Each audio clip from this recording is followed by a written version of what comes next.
The Forever War is a military sci-fi novel written by Joe Haldeman, first published in 1974. It won the Hugo, Nebula, and Locus Awards, the big three. It has since gone on to become one of the seminal works in the genre. Haldeman is one of the grand masters of science fiction. He has a degree in physics and astronomy, taught at MIT, and served in the Vietnam War. It was his experience as a soldier that formed the basis for this novel, which at the time was viewed as a response to the more patriotic or fascist, depending on your point of view, military sci-fi novel Starship Troopers by Robert A. Heinlein. I think that if you don't want to go out and get shot at, you should read a lot of war fiction.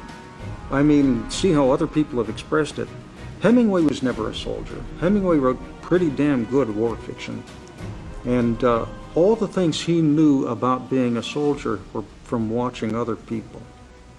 Because he was the closest he ever came to being a soldier was passing out chocolates as a member of the Red Cross in World War I on the Italian front. He got wounded.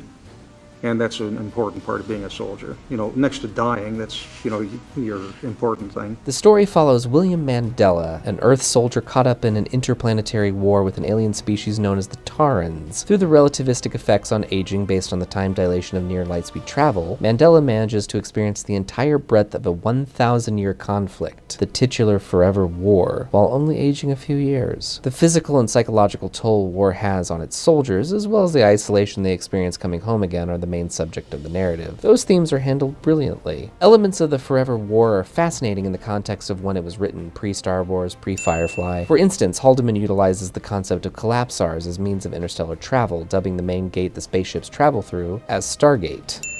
Also, the humans on Earth adopt the process of test tube hatchlings, genetically modified people, in order to create superhumans to fight the alien threat, as well as curb the overpopulation. This process is called, I kid you not, the quickening.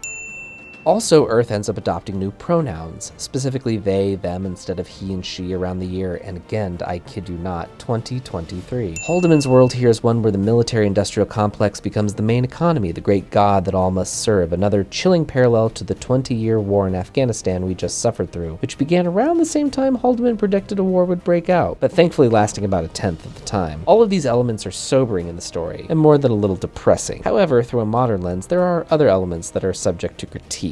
Haldeman's treatment of homosexuality in the novel is tremendously dated. The idea that Earth would flip the narrative, engineering the entire population of Earth to become homosexual as a form of birth control, with only the outcasts still practicing heterosexuality, is certainly intriguing, especially considering the tyrannical nature of the society depicted, but the homosexual characters themselves are often given stereotypical traits. The whole thing just comes off as one overlong, isn't the military so gay joke, and it's super cringe.